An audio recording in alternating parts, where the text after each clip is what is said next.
Good morning. Thank you for coming. I'll be turning over the floor to Commissioner Singson. Thank you very much, Mr. Chairman. Good morning, Madam President of the Land Bank. May I call you Miss Lynette? Yes, po. And to your colleagues, we got this morning or a few minutes ago a government disbursement framework which is for ICI. For the benefit of the other members who don't have this copy, maybe you can just describe to us briefly what is the content of this document. Because I think we really need to fully understand the disbursement framework of Land Bank so that if we feel there are some lapses because of what happened in the past, and even from your side, you may also want to give some recommendations so that ICI may consider those recommendations to address some of the, and to avoid a repeat of what happened. So, ma'am, please. Thank you. Yes. Well, good morning. Please use the mic for recording purposes. Am I on? Thank you. Yes. So, good morning, Justice Reyes. Good morning, Mr. Singson, and good morning, General Azurin. Good morning, ED Brian Osaka. Thank you for inviting us to the ICI. If I may, sir, I'd like to introduce the Land Bank team. To my right is the head of branch banking, the branch banking sector, Marilu Villafranca. And to my left is Attorney Cesar Cabañas, who is our Chief Compliance Officer. And I'm also supported by our head of legal and our head of strategy. Maybe other names. Sure. Attorney Toti Vallada and Attorney Tolentino. These are all done electronically. No more physical checks under LDAP. Commissioner, there are two ways. Okay. There, of course, is the electronic way, which is digital, but there could also be a request for checks. So there are various ways for them to be paid. They could get a credit to their account, or they could also request for checks. Proceed, Okay. please. Yeah, if I may continue, the Land Bank head office, we have this department consolidating the negotiated checks as well as the list of due and demandable accounts payable or advised to debit accounts. And these are being submitted regularly to the Bureau of the Treasury. Now, this also serves as basis for the bank to request for replenishment of the Bureau of the Treasury's seed fund being maintained with the bank, just to ensure that succeeding modified disbursement system disbursements will also be fully funded later on. Now, on the right side, if we'll just illustrate the usual transaction that happens with the regional office of the DPWH. Number one, issuance of funds. TBM issues the NCA, which Land Bank head office credits to the DPWH mother account maintained at Land Bank branch. And then DPWH Central Office issues the notice of transfer allocation to the various DPWH district engineering offices. Excuse me, what triggers that NTA again to directly to the district? Yeah, as I was saying, the notice of cash allocation is being issued directly by the DBM to Land Bank. Okay. In turn, the DBM issues advice of notice of cash allocation issued to the central office of the DPWH. Central. Yes.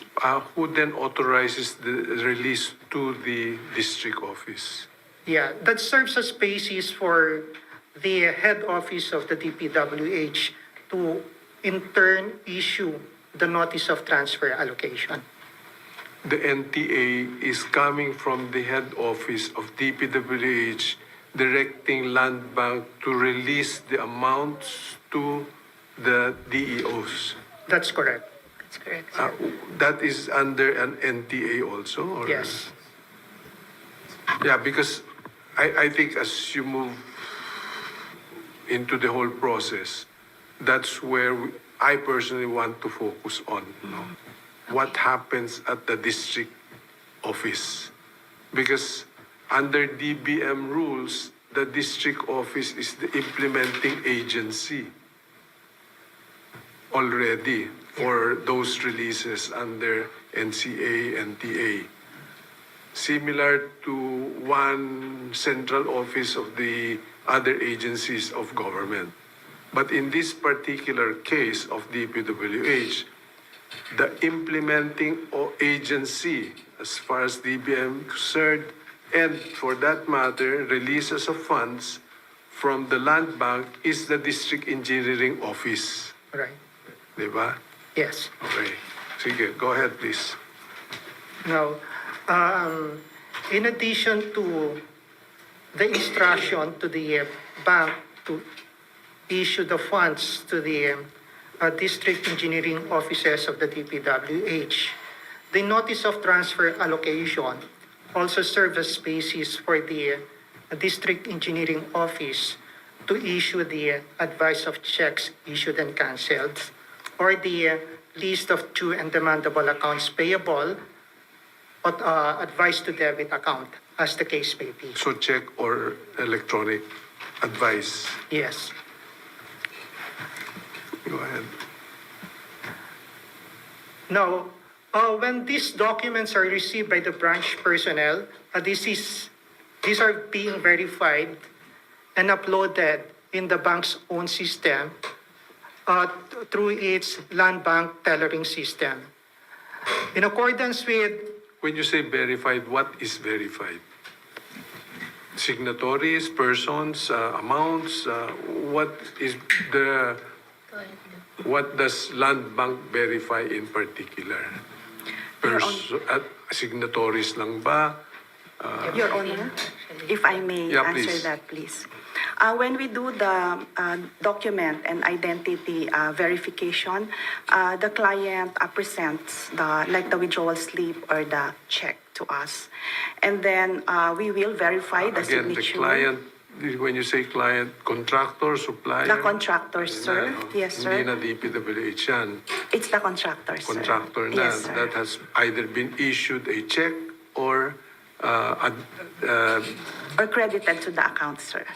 So in that case, if it's credited to the account, they are using passbook. So they will present to us the withdrawal slip.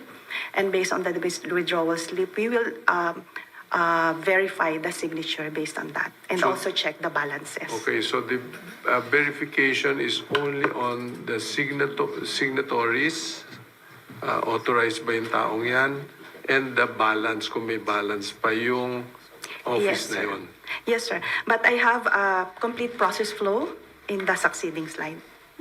Okay, okay. If you may Maybe allow I'm me. jumping the gun. Okay. Commissioner, sorry Yeah. if I may.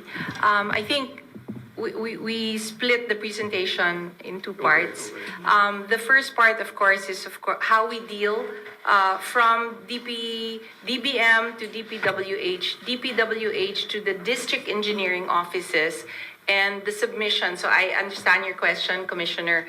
What do we verify insofar as what DPWH submits to us? So we do check everything that DPWH submits to ensure that it is compliant with all of the agreed processes that we have in place. So, Cesar, do you want to add to that? yes, ma'am. Now, on the documents being submitted to the branch, we were discussing the advice of checks issued and canceled, as well as the list of due and demandable accounts payable, advice to debit account. What are being verified are, of course, the signatories. As you know, these two documents are considered to be accountable documents, and these have to be signed by the authorized signatories of the agency. Second, we also verify by checking on the hash totals, so that the amounts actually correspond to what was indicated in the notice of cash allocation. Commissioner, this is the reason why we are given 24 to 48 hours Verify. to review and verify all the documents, after which the credits are then processed to the respective accounts of the engineering offices. Yeah. So, funds to be released through the list of due and demandable accounts payable and authority or advice to debit account will have to be credited to the accounts of the creditor or supplier with the bank within a period not exceeding 48 hours from the bank's receipt of the document. Now, with regard to funds being disbursed through the issuance of modified disbursement system checks, the crediting will actually depend on when these checks are being negotiated by the payees. May I ask at this point, what would be some red flags as far as land bank is concerned? Maybe I'm already jumping the gun. Baka nasa ibang explanation, no? Yeah, Commissioner, insofar as the government fund disbursement process is concerned, I believe that there are no red flags in this process. This has been in place since 1990. That has now, of course, been moved to Electronic EMDS. So we don't think there are any red flags insofar as the actual government process is concerned. But we do have some commentary or inputs on the second phase, which we can go through. Okay. Yeah, thank you, sir.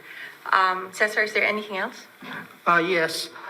When it comes to this entire process that I mentioned, there's a lot of controls provided in the applicable issuances issued by the Department of Budget and Management.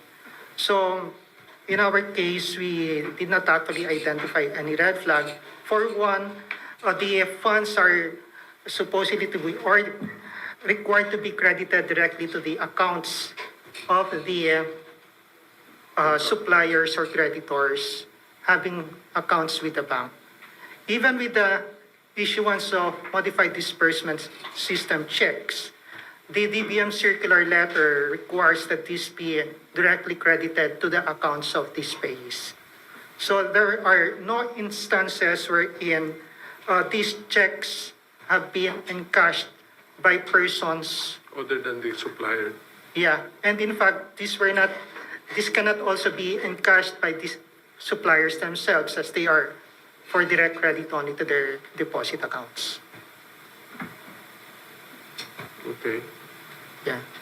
Now, the next part, or the next role of land bank, will also be with regard to being depository bank of the suppliers or creditors. Mandatory yun, ano? Mandatory that they open an account with government banks, either land bank or... Actually, Commissioner, it is really not mandatory for the contractors or suppliers to open accounts with government institutions. But I believe that it was encouraged, actually, just so that it would be easier For clearing. insofar as verification, and because in the process, when a contractor or a supplier opens an account with the bank, there is a letter of introduction that comes from the DPWH. And that is the first document that is the basis for opening an account. With your permission, Commissioner, our head of branch banking, Lou, will take us through. Yes, sir. Yes, that's my idea that all the contractors should have an account with you. But I was told that it is bad for the banking industry because you are cornering the money, and it will be not to the liking of the BAP. Oh, okay. What do you think about that? Well, I believe in the free market. So you Chair. cannot force them. Certainly not. I believe that it's very good for competition amongst banks, so that whoever has the best service then wins in terms of, the preference of the individual or the supplier or the contractor, sir. Is this done in the other countries like the United States? I believe, sir, that there is free. Also it's free. That's There's free. no force accounts to be open. I don't think there will be. I don't think you can compel a private individual to open an account with any one institution. But don't you think the government has the right that the contractor should open an account and maintain that account throughout the project? Insofar as which institution, I think that's open, sir, to free market and forces in the market. But I do think that the scrutiny, I support you there, Chair, that the scrutiny around what should be provided in terms of information can be required or demanded by the DPWH, because it's the DPWH in this case that in the first place accredits all those contractors. So while there is bank secrecy and you cannot maybe go through the full detail of how those accounts are being managed, I do think that the DPWH or the agency has every right to request for information from their contractors as they see fit. Because the accreditation process in the first place, the awarding of those contractors will come from the respective agencies, sir. But then the government can impose such a rule that during the entirety of the project, you must maintain an account. I believe With so, the bank. sir. I mean, if the agency or the government chooses to require that, I believe so, sir. And that could be part of free enterprise. Don't you think so? Because that's government money. It's not private money. I think we need to further review that, sir. We need to further study that. Yeah. Okay, I'll turn over the floor. Thank you, I Chair. think what is required of government agencies is that you cannot open an account other than a government bank. No, that's for sure. Yes, sir. But the question is, because what we're finding out is the transaction, in particular between DPWH and then the contractor, ang daming leakage. No? Because payments are made directly to private banks, and the contractor at the end of the day just reports what they want to report in their ITRs. No?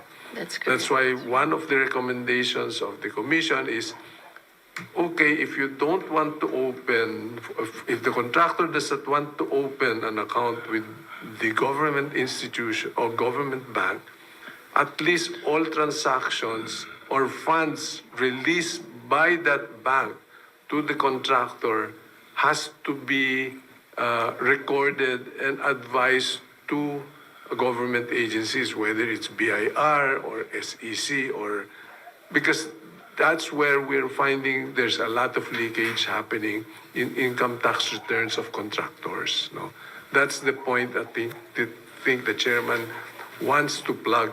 No, while we're still at this high level process and these transactions. No. We understand, Commissioner. Yeah, we understand, Chair. With your permission, Yeah. sir, if we could go through perhaps the account opening and the yes. process flows and the controls that we have in place, if that's all right. Page 9. That's Yes, correct. sir. I would not even go there because that will be all mechanical, right? My question is, you get the money from DBM. The DBM gives you the money for the DPWH. So DBM chair chair will allocate it to the respective agencies through MDS, the modified disbursement account, So, from, yes. So DBM will inform DPWH first. So there will be, sir, a notice of cash allocation, which serves as land bank's basis to then credit the accounts of the respective agencies. In this case, DPWH's modified disbursement accounts. And then DPWH has sub-accounts, and in those sub-accounts, it then branches out to the respective district engineering offices. No, my question is the DPM would inform the public works that there's a check with Land Bank, or Land Bank will be the one to inform DPWH. Okay. If I Oh, yeah, sorry. Yes, if I may, sir. Just for clarity before I answer your question, the MDS, or the modified disbursement system of the government, is not a regular account, sir. It's not a deposit account. It's just a contingent account that is being allocated per agency. So when there's a budget given by the government by January. So that's according to the agencies. And then agencies, through their central office, in the case of DPWH, will coordinate with the DBM on the issuance of the notice of cash allocation. So this is from the central office, specifically for a certain project. And then based on this NCA, the central office will submit documents to Land Bank for us to, because we have the centralized system for the MDS, for us to credit the corresponding running balance for that certain account. And then with this, when we have allocated that funds or credited that funds, using the action document releasing system, or the ARDS portal of the DBM, then the DBM Anyway, may I cut you? Yes. So the DBM talks with DPWH, and they give an NCA Yes, to sir. DPWH. Yes, sir, that's a central office. And DPWH would present the NCA to Land Bank. Not yet, sir.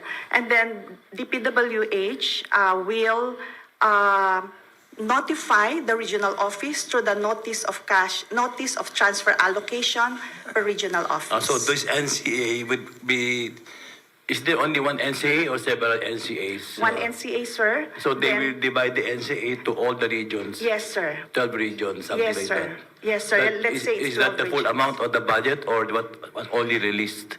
Only for release for those projects, specific projects, sir. So do I get it that the entire amount for the project is already released? No, sir. It comes in tranches, depending on the milestone of the project. So We know this because we see the disbursement orders presented to us by the DPWH regional offices. So you're the one that controls the money going out, Land Bank, or We act DBM? on instructions, sir. We Yes. act on instructions. So our role is really like an agent. So we wait for instructions from the respective offices, in this case DPWH.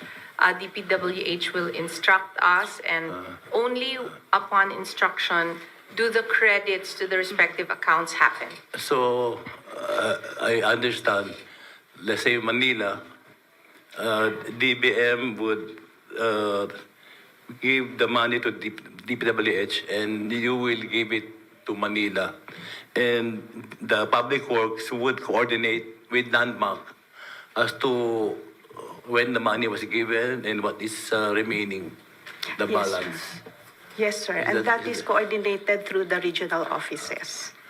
Now, do I get it right that the district engineer can issue a check for 100 million, 50 million?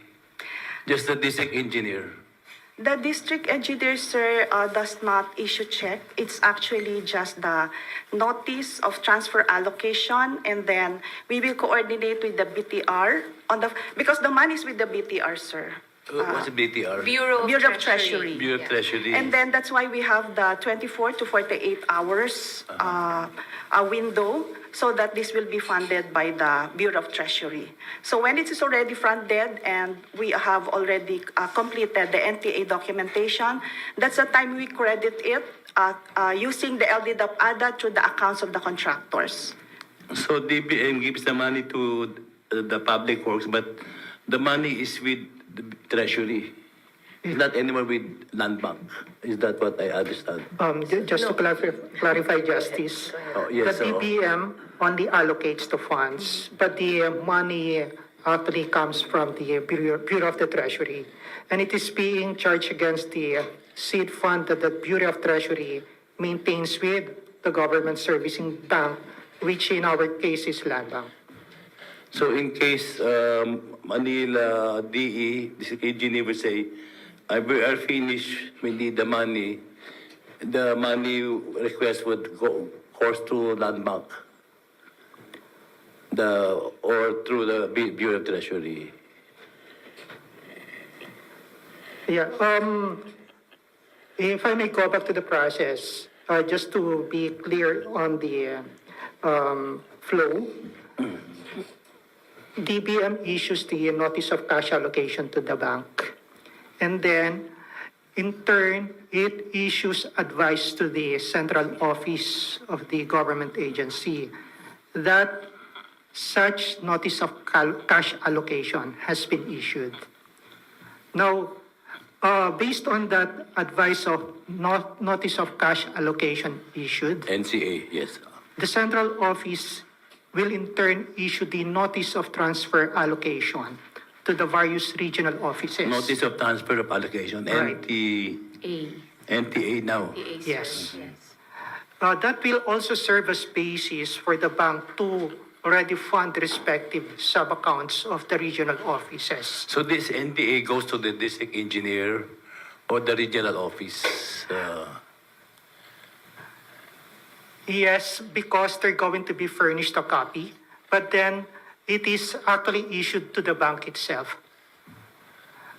The MTA will also be furnished to the regional office so that they will know if it is already time for them to issue advice of checks issued and canceled, or if not through ASIC, the list of due and demandable accounts payable, advice to debit account. So it goes to the central office, then it goes to becomes an NCA given to the district, but then the district, when they ask for the money, they have to go to land bank again. Yes. On the process flow for the crediting of accounts, sir, I will be tackling two transactions. One is the onboarding or the account opening. The other one is the withdrawal of funds. On slide 9, on the account opening, we have here the four main activities: submission of requirements, KYC verification and screening, review and approval, as well as the account activation. On the submission of requirements, as mentioned by our PCEO, we mandatorily require from all of the contractors the submission of the letter of introduction. And also, they are required to present to us full set of KYC documents. So these are their IDs, the corporate and also the government documents, SEC, DTI papers, as well as the GIS. The purpose for this is for us to establish legitimacy, capture who is the beneficial owner, and also to find out if the account is still active or in dormant status. From here, we go now to KYC verification and screening. This is the one that I mentioned earlier. So we will identify and validate the beneficial owner for this account. In this case are the contractors. We also process them and scrub them according to our sanction screening using the sanction lists, watch lists, negative media, as well as the PE screening. We also Excuse me, assign, yes, sir. in terms of the identifying the contractor, do you also ask for SEC registration and so on? Yes, sir. Depending on the If it's a corporation? yes, if it's a so you will corporation, ask. yes. But if it's a DTI, if it's a proprietorship, it's just the DTI. DTI, sir. And then after that, we also conduct a risk classification per account. So we assign them as to low, normal, or high. These are actually, sir, requirements of the AMLC. And then we assess the source of funds. We assess it, and in this case, since these are government contracts, we have a reliance on the presumption of regularity. Because we have pre-identified that all the disbursement are coming from the MDS accounts. After this, we conduct the review and approval. We have branch officers reviewing all the documents. So we check the completeness and consistency. And as I mentioned, we assign the risk classification. If the account is high risk, we subject them to higher EDD and higher approval at head office. The last one is the account activation, and this can be seen in the accomplished customer information sheet of the contractor, and they will have to present themselves to assign the specimen signature card, which will be validated by a land bank officer. This account can only be activated upon confirmation of all these documents as well as the presentation of the initial deposit.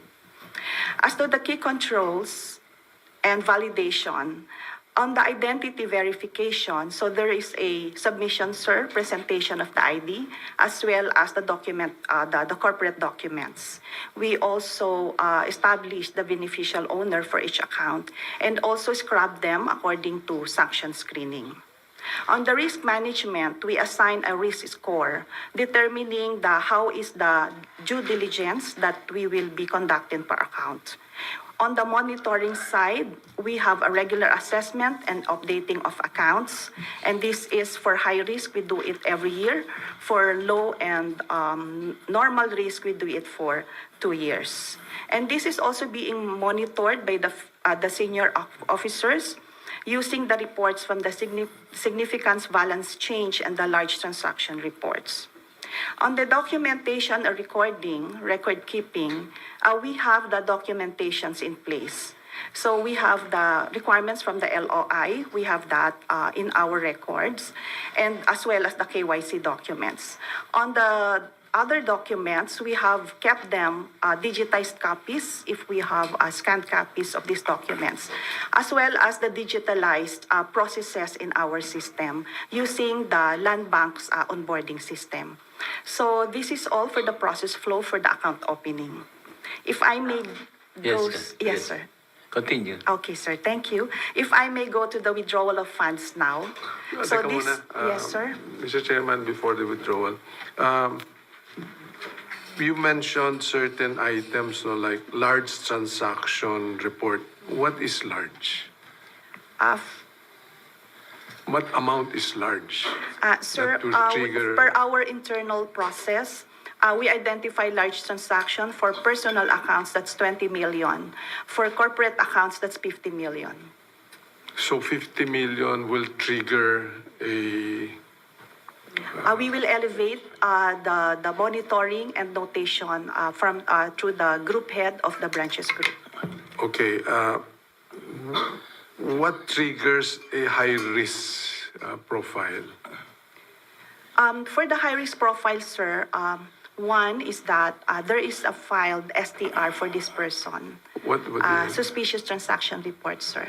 Okay. So for the SDR. suspicious transaction report, we identify that if the presented documents are suspicious. So there is a complex transaction, and we have somehow read them using the negative media lists, and also if there are unlawful activities attached to this person. So if I may, Yeah, please. there is a customer information sheet Yeah. that is requested in terms of what is fulfilled by in this case, the contractor or the supplier. In that customer information sheet, the client has to more or less indicate not only its type of business, but also what is considered regular for that client in terms of withdrawals and deposits, and that is validated by the team on the basis of other documents submitted. What's their business? Does this cash flow really equate to the funds and flows? What kind of projects did it win? So what is considered, I suppose, suspicious is if it deviates from the customer information sheet and the assessment of the risk profile when the account was opened. Interlinking ownerships, does that trigger high risk, low risk? Not necessarily, Not necessarily. Commissioner, not necessarily. Okay, going as pointedly as I can in terms of my, you are aware that there are several companies that were involved in these anomalies with the same owners. Did that trigger anything at the land bank as being unusual? Beneficial owners are one and the same for 9 companies, 10 companies. Did it trigger any red flag in the land bank system? So, Commissioner, initially, these, of course, were all, in terms of interlinking, I think it's incumbent on a bank to know related entities and related parties. So we were clearly aware that there were multiple accounts and also interlinking ownership. But did it translate to a red flag on the basis Or a of high the risk or profile high risk on the customer? basis, sir, of what was provided to us as the reasons for having opened that account, and that they were all related. So they also opened account with the land bank. Some of them, sir, of course, I have to, I cannot disclose the details Okay, sure. because of bank secrecy, but just generally, there are some accounts, of course, that have multiple and similar ownership. Yeah, because this already points, as far as I'm sorry, I'm ignorant about these laws or rules. So what is now coming out is, aside from multiple ownerships, there is a large transaction beyond 50 million. That should trigger something, no? Yes, sir. Yeah. Yes, Yeah, sir, go ahead. if I may add to that. Yes, that should trigger something, and we actually did a due diligence on this. So when we interviewed, based on our checking with our branches handling these accounts, when we interviewed them, they shared with us that during their interview, the reason of the contractors is that they have to open accounts per project, sir. So that's per project. So And you that's be- their and- monitoring Can you system. believe them? Commissioner, it's not up to us to I'm sorry, shed doubt, but I just wanted to yeah. be, that they have to open a corporation for every project. It's, I think, for different accounting accounts. purposes, Commissioner, where they, because sometimes, I believe they have different partners depending on their projects.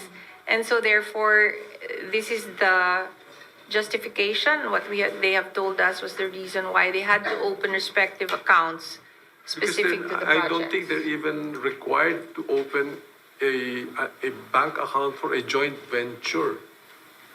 They're not required, sir, but I believe that that was their desire because of, I guess, their own accounting or. Yeah, because that's the only situation I can think of that they are required an account per project if it's a new joint venture for this project A, and then another joint venture for project B, and another project C. So maraming account ang binubuksan per joint venture project. Yeah. I'm just speculating. You would know better. It's usually the practice of these government suppliers or creditors to enter into joint venture agreements with other entities, wherein they do not necessarily have to incorporate a joint venture corporation, but simply they enter into a joint venture agreement and then Unincorporated JV. unincorporated JV. And then based on that agreement, they agree to open an account with a certain bank, like, for example, a government service leasing bank, to see to it that the payments that shall be received in the regular course of their business will be credited to those accounts. I may add to that, Yeah. Commissioner. It is also supported by an LOI. So these new accounts are being endorsed by the DPWH. Yeah, there's that. Hello. Ma'am, sinabi niyo po kanina na every project nag-open po ng account. Every project ng contractor. Not necessarily, sir. But if that is the desire of our client, then we open the account as long as they will present to us the required opening documentary requirements. Okay, ma'am. Kasi sabi niyo nga, may mga, yan ang mga desire ng mga ibang contractors. Ano. Hindi ho ba kayo nagtataka, ma'am, na yung payment kung minsan ay every week yung payment, yung mga project kung minsan is hindi naman ho medyo madali ang mga project like it takes about siguro mga 3 to 6 months, pero meron ho kasi kami na-obserban na pattern dyan na flood control in less than 1 month ho na full payment po, ma'am. Ibig sabihin na i-release po ng land bank yung payment. So kung yung mga yan, ma'am, ay nakapag-open ng account sa land bank at per project nga. So hindi rin ho kayo nagtataka na bakit ang bilis ng payment. Yun lang po, ma'am. Sir, as to project completion, hindi po namin nakikita yung mga documents nun.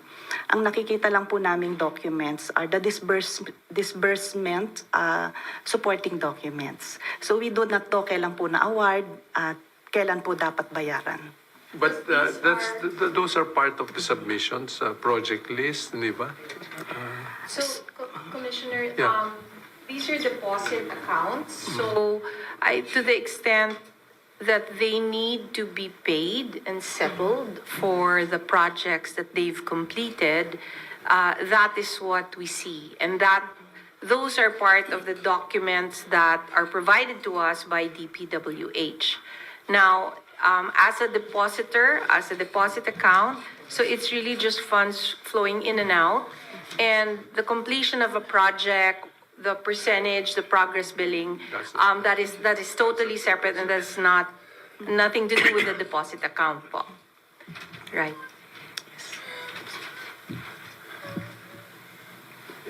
Yeah, I guess maybe we can focus on some Yes, very notorious districts that I think may require some answers from the land bank. No? And if you don't mind, can I focus on questions on the Bulacan situation? No?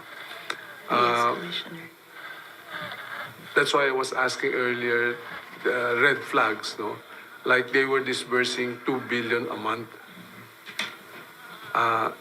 Was there anything unusual that you noticed 2 billion a month of disbursements? I'm sure you have other contractors.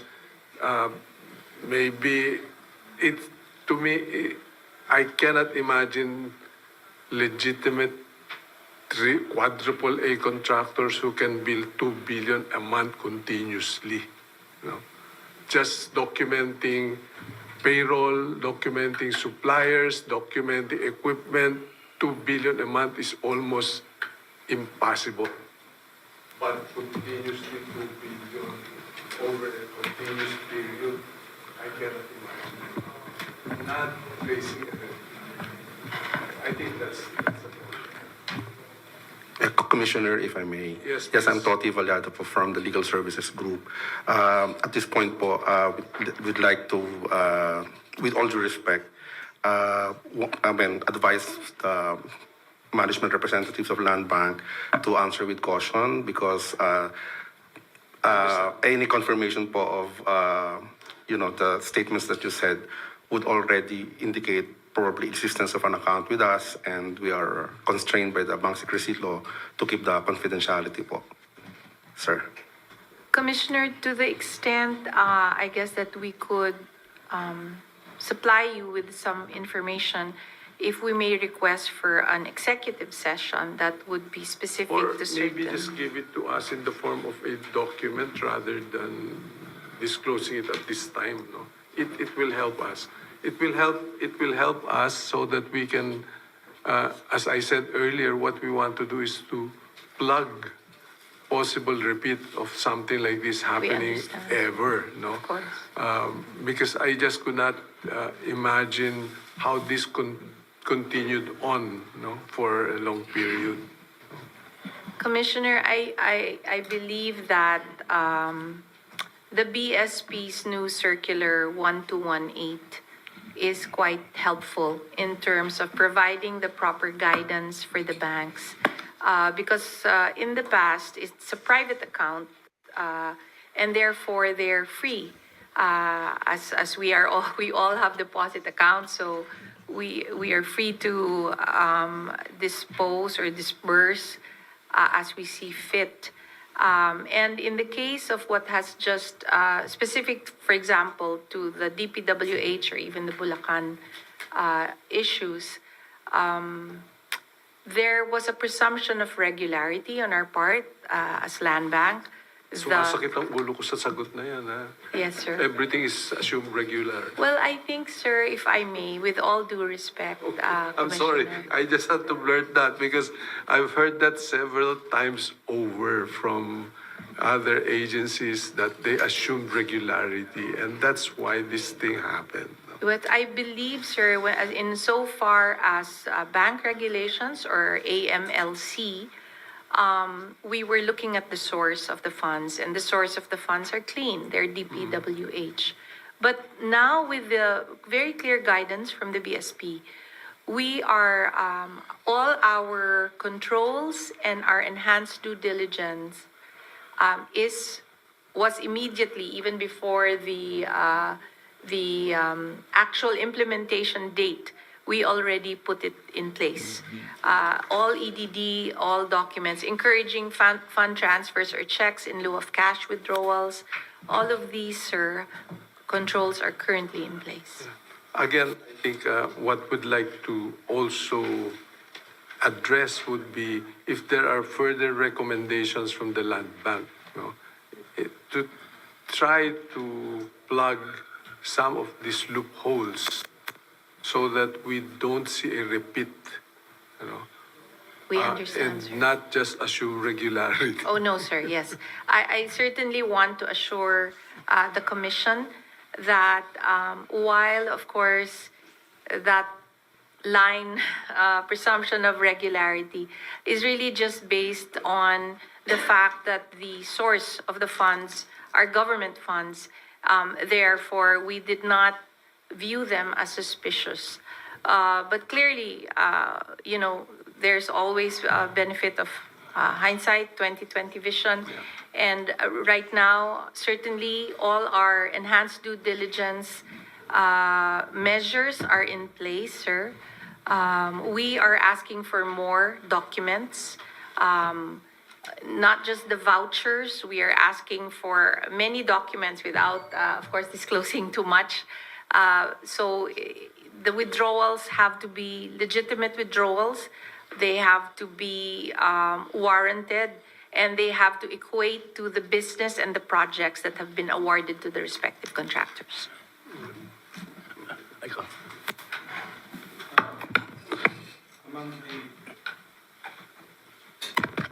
The reason we're asking this po kasi in the process of the ongoing investigation po, we really do need the checks. Later on, if we'll be requesting po yung checks that was processed for payment. Kasi nga po is this is part of the establishment of the falsification of documents on the part of maybe the DPWH or the contractor kasi nga meron po tayong mga na-identify nga na ghost project, unfinished project na ang report po nila ay natapos na pero kaya nabayaran na po. But during the process of the physical validation, talaga wala ho yung proyekto. That's why we really do need po yung process of payment, yung sinasabi nga kanina na by phasing kasi yung pagbabayad because from the notice to proceed, mobilization, up to the final billing po. So that's why binobot up namin po ito kasi makikita mo nga ma'am na in 1 month's time na bayaran ang isang contractor o isang project na parang imposible ho na matatapos ng isang buwan. Yung isang proyekto na it involves about so many millions po yung halaga. Thank you, ma'am. Yeah, sir. Outside of land bank, I believe there are also opportunities for process improvement because all payments have to be processed via the processing of disbursement vouchers. These apply actually even if the disbursement will be through the issuance of modified disbursement system checks or what we already mentioned, the list of due and demandable accounts advised to debit accounts. And these disbursement vouchers, I understand, are required to be submitted in the regular course to the Commission on Audit. So these documents to support the processing of payments for these government suppliers and contractors are supposedly in place with us through the Commission on Audit. And of course, the issuance of the disbursement voucher, these are also required to be supported by the necessary documents, of course, such as the basis for the acceptance of the government agency for the project or goods procured. Yes, sir. Naintindihan po natin yun. Na supposed to be, lahat po ng records and documents is with COA or the accounting po ng bawat opisina. Unfortunately nga ho, parang nahihirapan ho kami na humingi. Kaya nga ho, ang ginagawa namin ay nagbabacktrack po kami agency to agency. Na yan, that's why on our part, sa side ko, is alam natin nga na yung issuance ng check usually is through land bank. Land bank, ibabato niya sa commercial bank kung wala namang account yung ano. But definitely po yung mga check na ini-issue ng lahat ng government agencies, whether electronic or ano, dumadaan po lahat po yan sa land bank. I understand po. So yun po yung ano, kung yung lahat ng document na kailangan namin is ready na i-provide ng COA, napakadali ho sana ng pag-iimbestiga namin. Unfortunately nga, we have to request, we have to beg to other offices para lang sa ganun, mapabilis po natin yung mga iniimbestigahan po namin. Because as you can see, people are becoming impatient already na parang dinidelay natin itong investigasyon na to na lahat naman ay napakadali sanang hanapin po yung mga documents, sir. Ito po ma'am is these are the questions po na who approves the NCA from the DBM and then what triggers this? What are the documentary requirements for an NCA? Kung alam po, may knowledge po kayo ma'am. And then on the part of the DPWS naman ma'am, who approves the NTA from the DPWH head office? And then who is the official authorized or what are the documents required by the land bank for the NTA and eventually download the funds? Sorry, Mr. Chair, again, with your indulgence. I think we are not exactly authoritative on answering the question on the approval process of the NCA because this involves the internal process of the DPM. So might as well probably, we cannot answer you with authority on that regard, sir. So you cannot divulge what signature you require to withdraw money on the NCA. I think po the question was earlier was who approves the process of The NCA goes to you, Yes, so po. you release money on the NCA. So what signature do you require in that NCA? Sir, if I may, the NCA and the NTA, they do not go to land bank. Only the LDDAP-ADA and the ASIC are presented to us. So the NDA doesn't go to you. Yes, sir. So how do you know what money is going to go to the contractor? Who allots the money to the district engineer? Sir, that's based on the LDDAP ADA presented to us, the electronic authority to transfer the funds.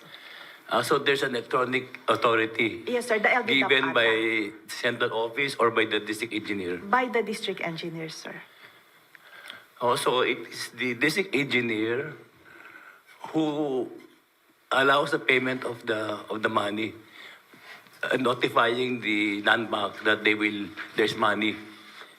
Yes, sir, they present it to us, the ASIC or the LDDAP ADA. And then based on that, we credit the accounts coming from the funds coming from the BTR. Would I get it that the one who signed that one, what's that? LDDAP ADA, sir. The ADA, List of due and demandable. yes. Would I get it that the ADA is signed also by the district engineer? Justice, if I may, You know, in The- question lang, yeah.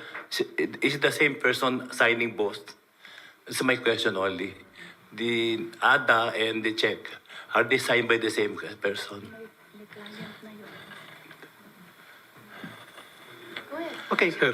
the advice of checks issued and cancelled, as well as the list of due and demandable accounts payable and advice to debit account, these are accountable documents. So since these are accountable documents, there are required official signatories for this. If I recall it right, when it comes to the regional offices, of course, the highest ranking officer in the regional office, as well as the accountant.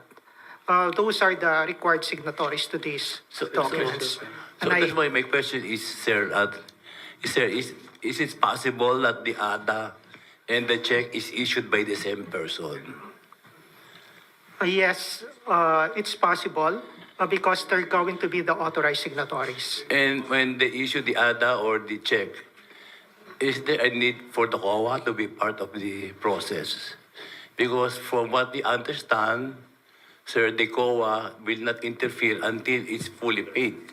Yeah. Is that correct? So they're at your end, you don't need any COA certification. None. But for the issuance of the last check, you only need the signature of the district engineer. Is that correct? Yeah, assuming that the district engineer is the Authorized signatory. right, is the highest ranking officer and hence the authorized signatory. So the funding is controlled by the district engineer, most probably. Because, sir, the government, I mean, the LDDAP ADAP is really a government payment system where for the agency like DPWH, they are the ones who give us the authority to debit their account and directly pay suppliers and So this is, creditors. yes, ma'am, thank you. Yes, This is sir. what I'm saying a long time ago, that it was decentralized too much. Opo. There was too much power given to the district engineer, and he could ask for the funds, and he's the one who issues the check. So he controls everything. That's correct, sir. I mean, insofar as the process is concerned. Now, ma'am, I'm asking about the NCA. Is the NCA tied to one project or several projects? Several, sir. Several projects. Several. It's not separated as an account. So for each So agency. there issue of check, you can issue checks from one project to the other, or they are separately quarantined from one another. It's specific. Would you want to answer? For the NCA, sir. The NCA is basically, although we are not privy to this because this is DBM's processes, sir. But the way we understood it is that for the month, if there is disbursement for a certain agency, they will issue that NCA altogether, and then the central office will be the one to disperse it according to the regional offices to the NPA. So, ma'am, the NCA does not indicate any project or projects. It just indicates the amount desired by that agency. Sir, that's a Is that what DBM is form. what I get? This is not being presented to us.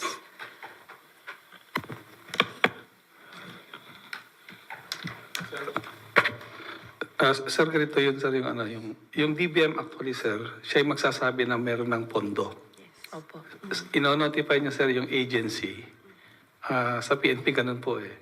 Ino-notify niya ngayon yung agency na meron ng pondo, for example, for a particular MOE. And then, the agency, siya ngayon ang magpro-process with all the documents na requirement para bayaran or issuean ng cheque a certain contractor or a supplier.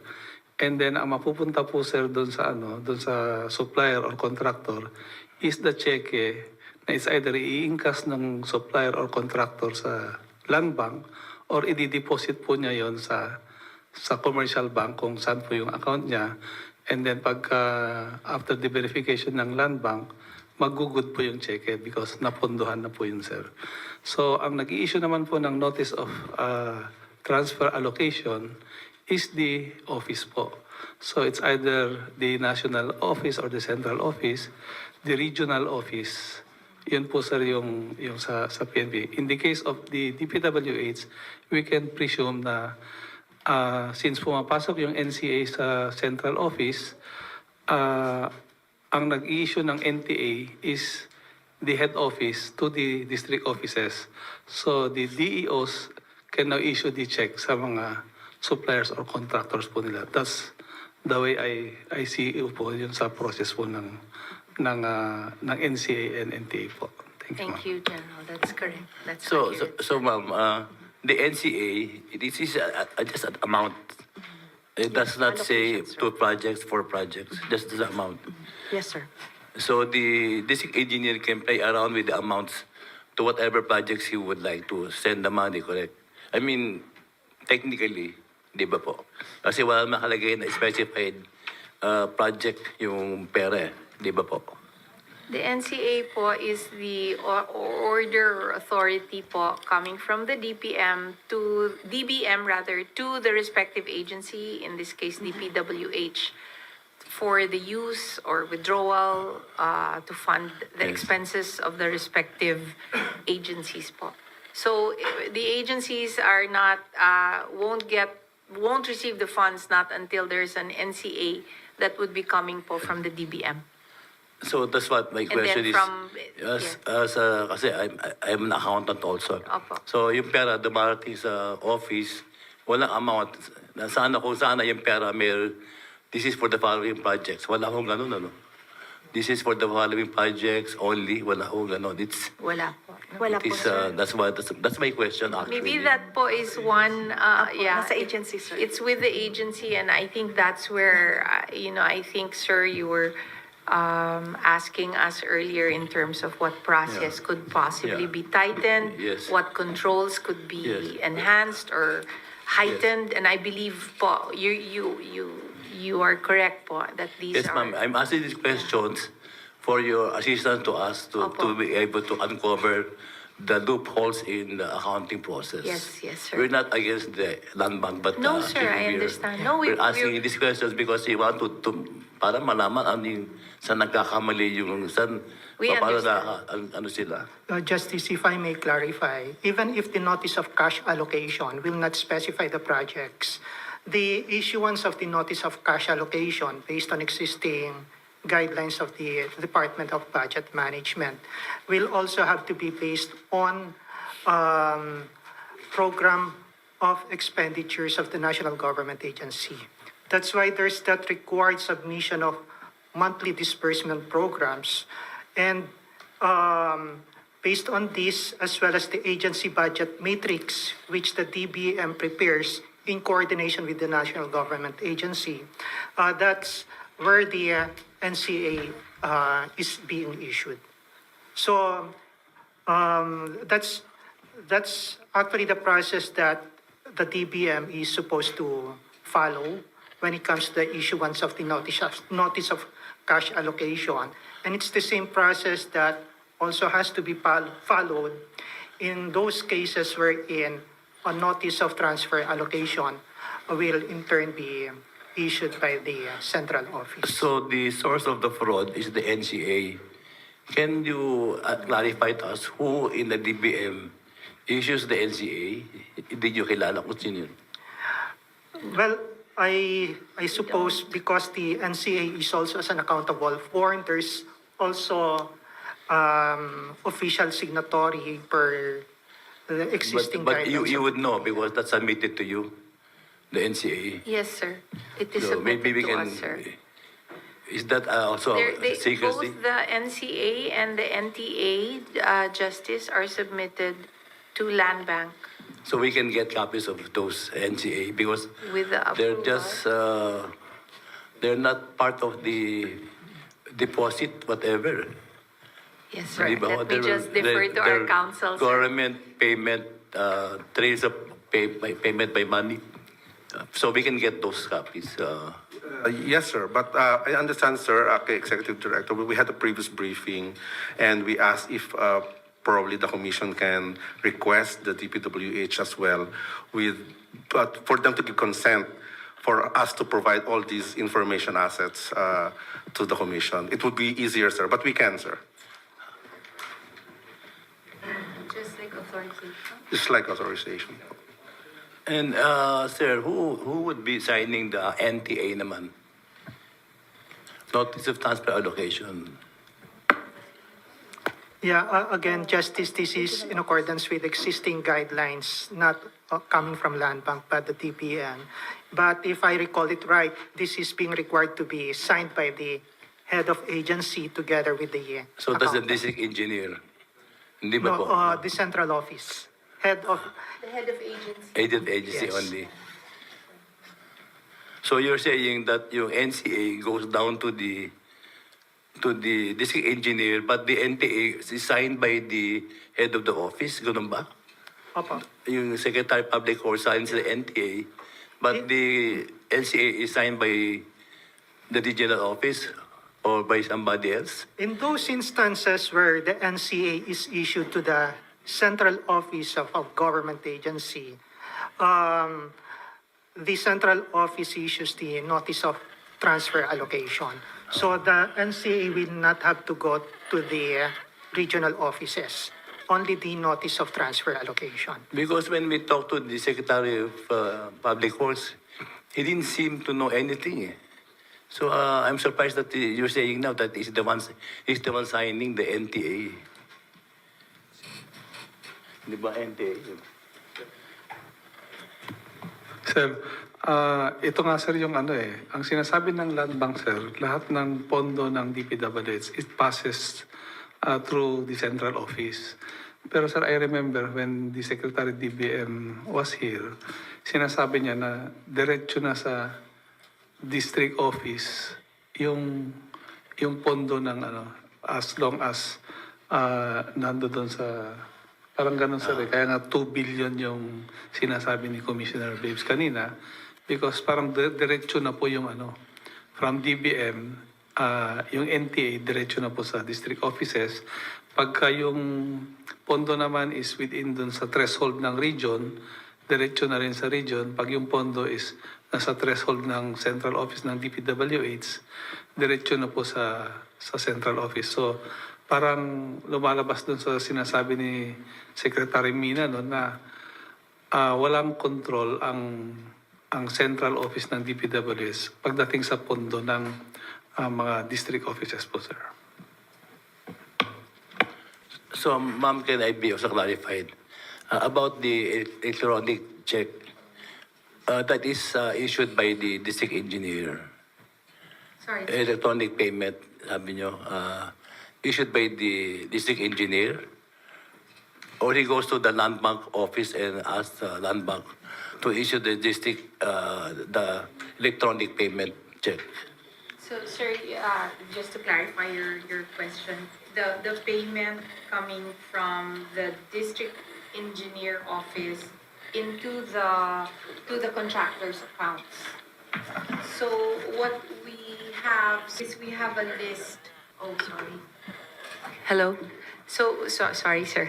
So from the district engineering office into the contractor's account, sir, what we have is a list that comes, so that's again, sorry for all of these acronyms, the LDDAP ADA, which lists everyone coming from the DPWH District Engineer offices. They list who the contractors are that need to be paid.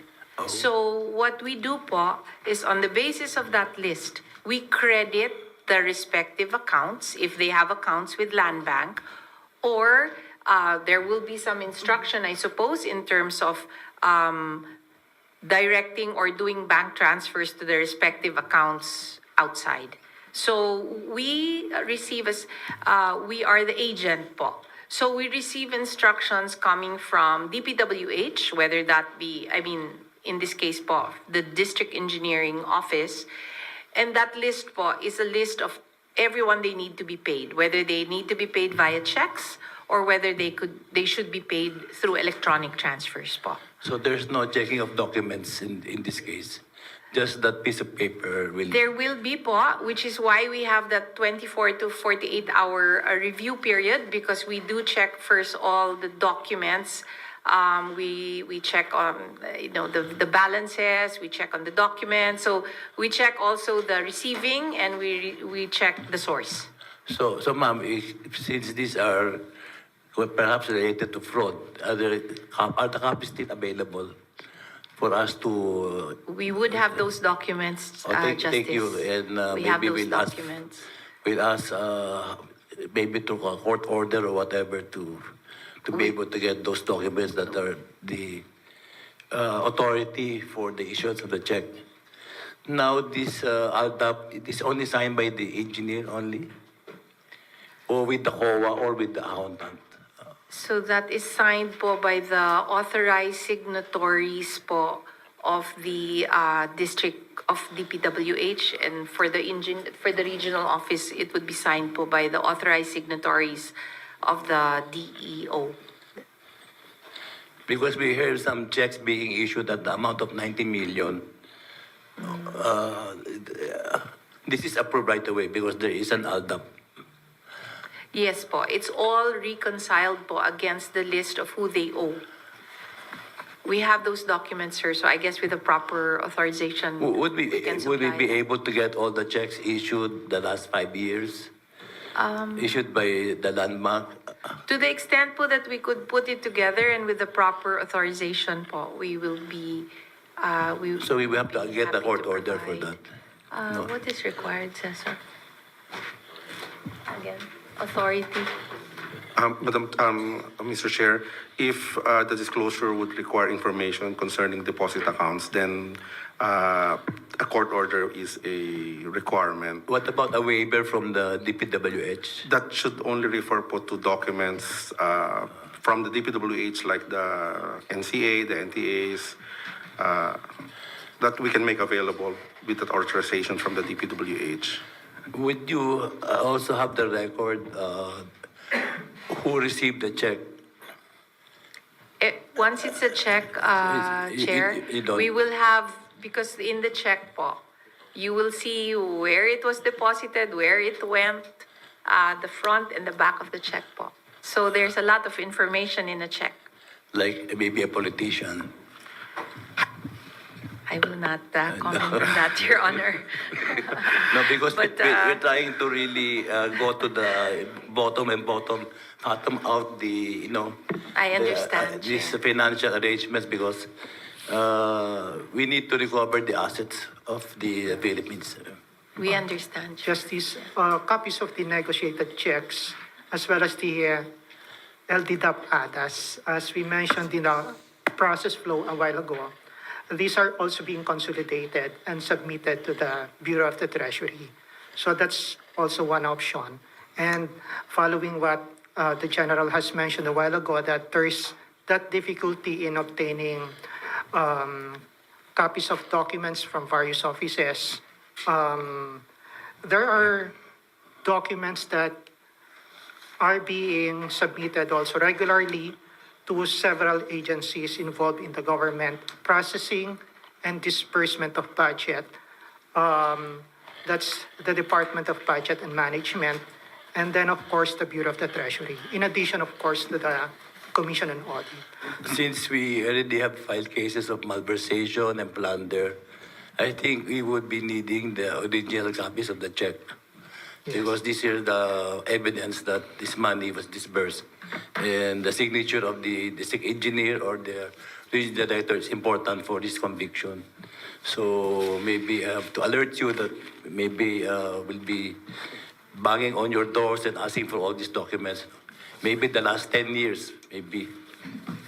Your Honor, with the proper court order po, we are willing to cooperate. We're thankful for your Of course. cooperation. Yes. Very much. Of Very course. much thankful. This opens our eyes to a lot of things. Yes.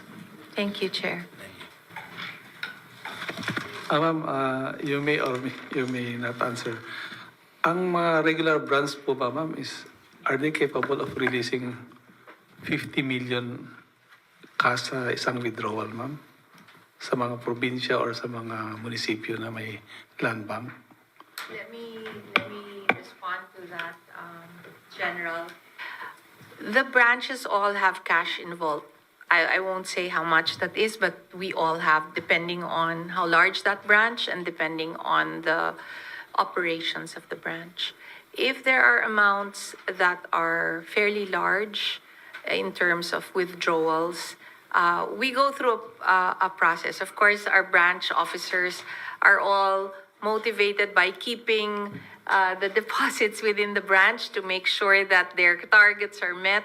But in terms of the cash itself, just back to your question, there are many ways for us to source that cash. We could go to the BSP and request for cash if the amount is fairly large. And we also have an arrangement with other banks to source the cash from them. And then it's really a debit credit to the BSP accounts. So it's not all housed in vault, General. There are various ways to meet the cash requirements of a specific branch. Kasi ma'am, nakakagulat na contractor ka, tapos sabi may account ka. Opo. Bakit mo i-withdraw lahat and then nakabuyang yan dyan yung napakaraming pera? That's what people are very angry because for the first time nakita nila ang dami-daming pera na pinapatalo lang po sa sugat. Opo. So kaya ko po tinanong yun na, Opo. dahil I happen to work din sa bank na alam ko na hindi ganun karami usually ang mga nasa bangko. That is correct, sir. Yeah. I was with China Bank before. I see. Yes. Thank you, ma'am. I bank with Land Bank Supreme Court. Thank you for your Very support. very good and nice We courteous really appreciate it. manager and everybody there. We're trying our best po. We try our best I go po there to once do a our month. job. I go there once a month. Salamat po. Salamat. Maraming salamat. Very good banking system. Very good. Thank you. Thank you, Chair. So thank you. Oh.